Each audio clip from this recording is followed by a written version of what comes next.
Right, Enzo Maresca's Chelsea back up to 4th place in the Premier League table. Nicholas Jackson back running the front line. Cole Palmer back amongst the goal contributions. And Spurs, one match day away from falling into 16th place in the Premier League. If that is not a good way to celebrate a Thursday night, I honestly don't know what is. And do you want one more? One more for you. That one single win that Spurs have at Stamford Bridge in the last 35 years has now been extended. It will be at least 36 years before they get the opportunity to do it again. And let's be honest, doing the double over Spurs is just a necessity when you are Chelsea Football Club, and that is exactly what we did tonight. So, let's speak about the game. But before we get into all of that, people, welcome back to the Joey Knight podcast. If you are new around here, please do me a massive favour. Subscribe to the channel. I'm looking on the analytics. About 35% of you guys who are regular viewers, you're watching almost every video, aren't subscribed to the channel. So it would really help me out if you can do that right now. And also, we're feeling generous. We're feeling happy. We got the win tonight. We played well. Smash a like on the video right now and let's get into it. Starting off with the lineup that we saw. Now, I said that I wanted to see Noni Madueke thrown back in there. We didn't. We obviously saw Jadon Sancho in his place, I would say. I always felt that Pedro Neto would start. But one thing that we did see that I predicted Enzo Maresca to be bold and to do was to stick Nicholas Jackson in there from the start. And for all of you who will tell me, oh, he was on an 8-game run without a goal involvement, make that 9 games now.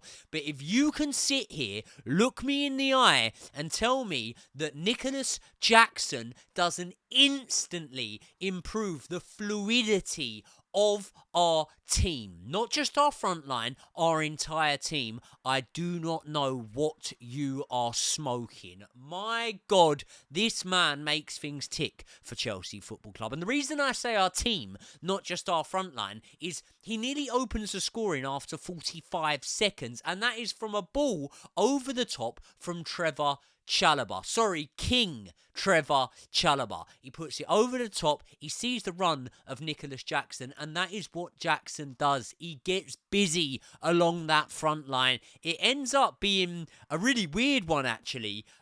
He sort of half scuffs it, and then it's Van der Ven who hits the ball that sort of deflects off of Jackson onto the post.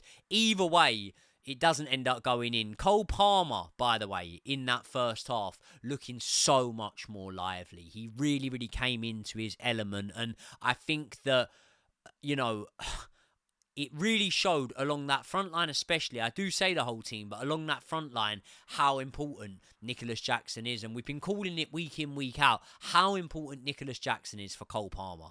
Cole Palmer and Nicholas Jackson have struck up a relationship and understanding, and those two boys play off each other so well today. And just their presence of being on the pitch, even if it's not link-up play between the two of them, I think can be shown in the confidence in Cole Palmer. He knows where Jackson is. He understands the runs he makes, and he understands what Jackson does off the ball to allow Cole Palmer to do what he needs to do. And that is why we saw what I would say is the best performance I've seen from Cole Palmer in months tonight, if I'm being completely honest. Now, after that effort, there was another I would say it was an effort. It was Cole Palmer once again. He drills the ball low. Enzo Fernandez could have potentially got on the end of it. Doesn't quite manage to. Vicario, by the way, for Spurs tonight was their best player. I'm a bit all over the place because I'm just buzzing with the win. We're back up to 4th.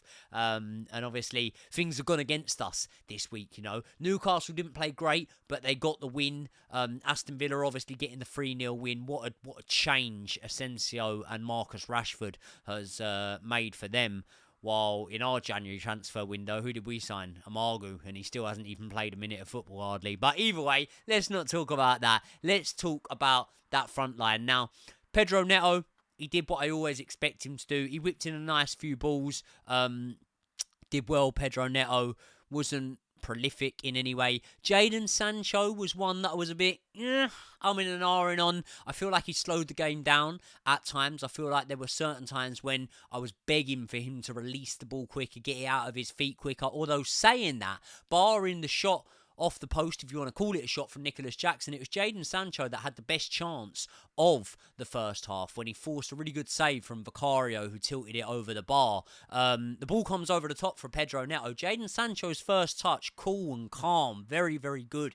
He then ends up putting it, I'm thinking at first, right, you got to drill this low, right? He puts it high, and on the replay I see why, because Jed Spence went sliding in there, and Jadon Sancho did well to get the shot off, but it was a mixed half from Jadon Sancho, if I'm being completely honest. And despite us not taking the lead, maybe not having a plethora of clear-cut chances, I did really rate Chelsea's dominance in that half. And if you were tuned into the stream, I was saying that I think the goals will come in the second half. I predicted a 2-0 win. Let's be honest, it was a fucking 2-0 win, because we'll speak about the disgrace from VAR as we go along. But at half-time, I was pretty cool and chilled, to be honest. I knew that Chelsea were going to go on to win the game. We came out 5 minutes in, the team talk from Enzo Maresca. Many times it has done this season, and once again it must have been a prolific one, because we looked on fire from that second half. Cole Palmer, who's playing in the central attacking midfield position,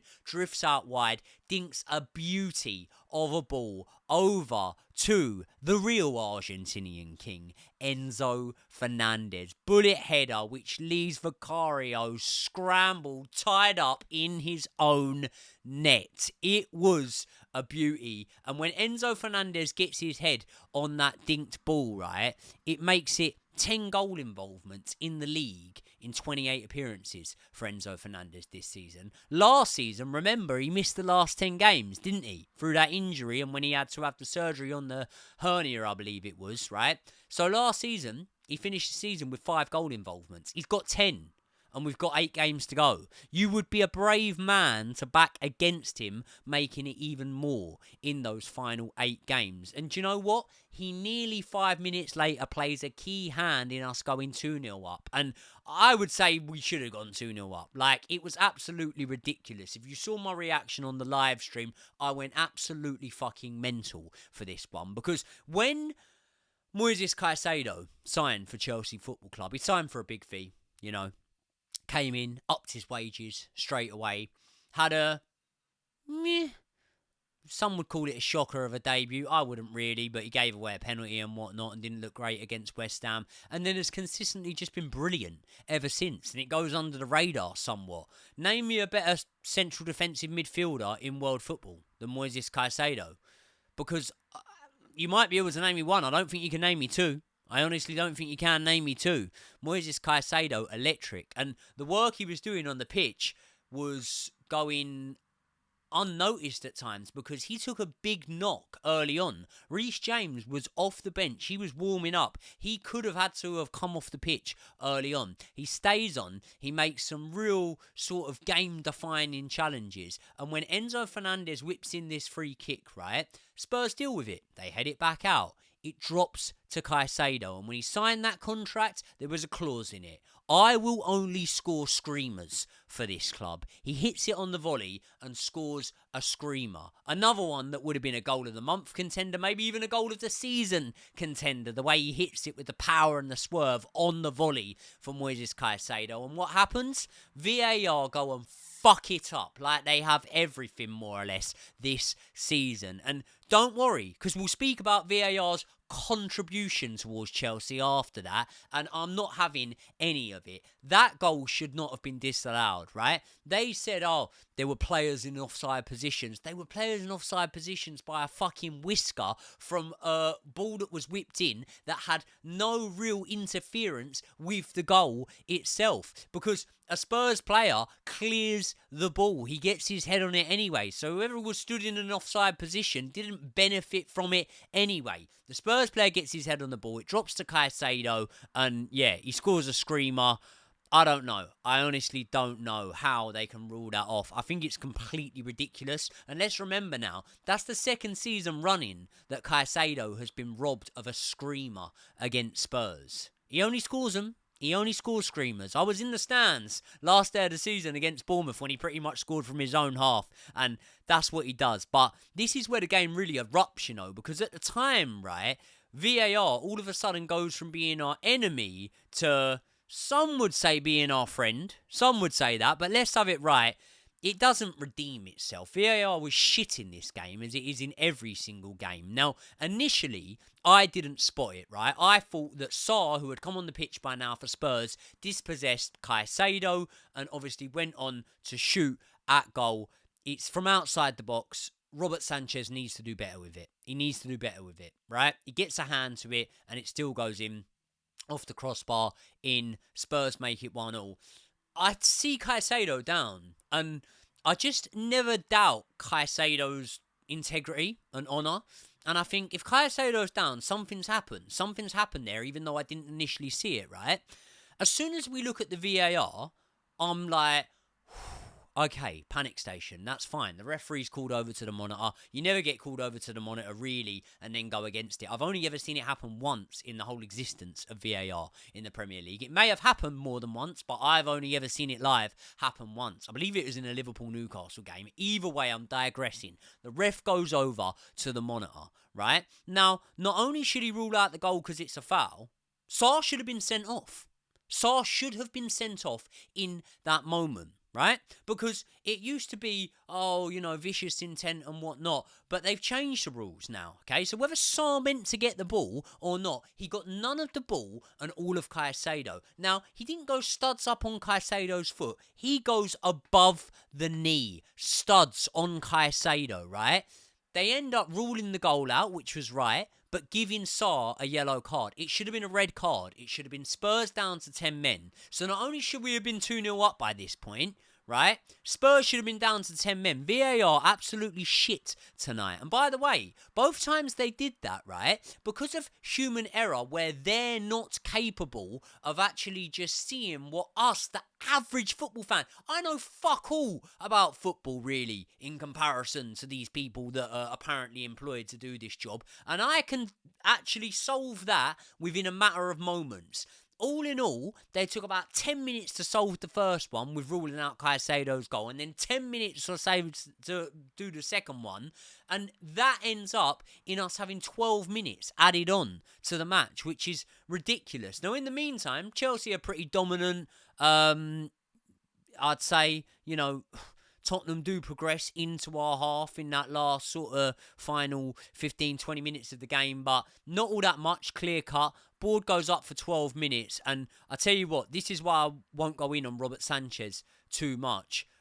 He really redeems himself. Really, really redeems himself. Now, Matthias Tell and Brennan Johnson come on for Spurs, and they were better than the players that Spurs had on the pitch, in my opinion. Maybe it was because of, legs getting tired and them being matched up against players that had already been running their socks off all night, but I thought they both made a difference, and it's Brennan Johnson, I think, who actually pings the ball over across the ground to Son. Now, if there's one man, if you're a Spurs fan, you want it to fall to in that moment, it's Son.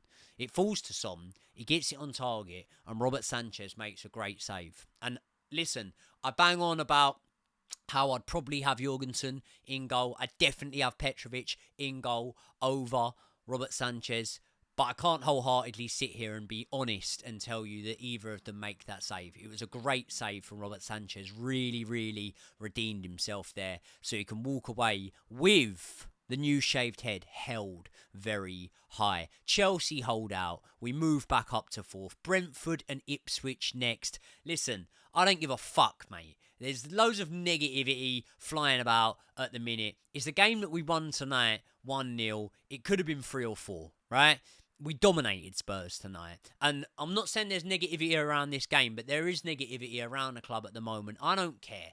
Brentford and Ipswich, away and then at home, are 2 games that we should be winning. They're 2 games I do think that we'll win. And then we'll solidify ourselves in that 4th spot, right? We need to, because Nottingham Forest aren't going to fall off now. So it's us, Man City, Newcastle, and I'll tell you what, That game when we face Newcastle is absolutely huge because we're both going to be going for top four when we play that game. Aston Villa still in the Champions League. I hope they progress. I really hope they do. I hope that really stifles their Premier League form and takes their mind off things because they look like they're coming. They're hitting form at the right time in the season. And the game against us against Newcastle, that's a 6-pointer. That's a huge game with huge implications at this moment in time because they're looking good. But either way, with Brentford and Ipswich next, and to get Spurs out of the way tonight, how can you not be happy? And players that I'm happy with tonight, I'm happy with everyone, by the way, but I've got to speak about my boy, my favourite player at Chelsea Football Club. It is Trevor Chalobah. I thought he was our best defender tonight. He had Solanke in his back pocket all night. Knew how he played, coming through the academy of him properly. Probably found a few good balls over the top. Not just that one to the likes of Nicholas Jackson that I spoke about. There was also balls over the top to Pedro Neto, Jackson again, other ones. You can always rely on Trevor, and I just think he did great tonight. I really think that he did. I think that all of our defenders did, to be honest. I felt that everyone was good. Cucurella was good. Colwell was good. If you had to pick a weak spot in the defence, you might go Malo Gusto, but look at it like this. He's tasked with a role that he's not really that comfortable with in terms of inverting. And not only that, he's got one of the best wide men in the Premier League. Even though he's aging, Son, he's still one of the best, one of the most crafty to be dealing with at the same time as doing that. So I'm not going to be harsh on him at all. And one man that I want to praise here is Enzo. Not Fernandez. We'll get onto him. Enzo Maresca. Because I do think that with time, Mauricio Pochettino would have made it work with Enzo Fernandez and Moises Caicedo. But we can't deny that Mauricio Pochettino did struggle to make it work with Enzo Fernandez and Moises Caicedo. And one thing that I'm very confident in is that our midfield pivot has been very good this season. Even in the games when we've underwhelmed or we've lost or whatever, I've never put it down to Enzo Fernandez or Moises Caicedo. Now, a lot of that comes from Enzo Fernandez really levelling up his game this season, and he was brilliant tonight. Obviously moved back slightly where Cole Palmer's come back into the team, so he has less of a importance on that attacking sort of responsibility, but I actually think it contributes more because he's able to play those balls from deeper through. But Enzo Maresca is getting the best out of that pivot, and that is what it was signed for. We didn't lay down 200 million for them to not gel together, and they did gel together, and they have gelled together all season. So you've got to praise him for it. Now, Caicedo, he in my opinion was probably the man of the match tonight. I think that when you play on in the way he did with that dead leg that he suffered straight away, and you know, making some of the challenges that I say were match defining, he just shows his class. He shows his class. It's out of him and Enzo. I mean, Cole Palmer as well gets an assist. Could have scored himself. I think my head says Enzo Fernandez for man of the match. My heart says Moises Caicedo because I feel pity that he was robbed of his defining moment. And Enzo Fernandez, he had to get there to get it and to do it, but he got that goal tonight. And he really showed how much he has progressed and what a great player he is there. How nice is it to have two players that we spent that money on that there's no debate over, you know? There's no one out there that can really have a sustained argument that it's not money well spent. They are good players. They're great players, Enzo and Caicedo. But I will give my man of the match to Caicedo tonight. I think he was very hard done by. Kicked about all over the place. Should have had that goal. And he didn't let his head drop once it was disallowed. Carried on playing to a high level. And like I said in the preview before the game, Nicholas Jackson, yeah, he didn't get a goal tonight or an assist, but he showed how much better we are when we've got him in there. By the next game, he'll be playing full 90s. Noni Madueke, he'll be up to full strength, and I think that it's on to bigger and better things for Chelsea. I always predicted that a good run of form would see us finish at least in that top 5 with the coefficient going our way, and I'm yet to be proven wrong. I think that Chelsea are going to do it. And listen, we've done the double over Spurs. What's not to be happy about? Smash a like on the video. Subscribe to Joey and Josh for more content, non-football related, from myself and Josh. Videos dropping every Sunday or up to 48 hours before if you're a member of the channel. I love you all very much. I've missed you all very much. The international break has been a long one, but we are fucking back, baby. We're up to fourth. Champions League on the cards for next season. Maybe we'll even go and win it again. We'll definitely do it before Arsenal do it. I know that for sure. I'll see you all in the next one.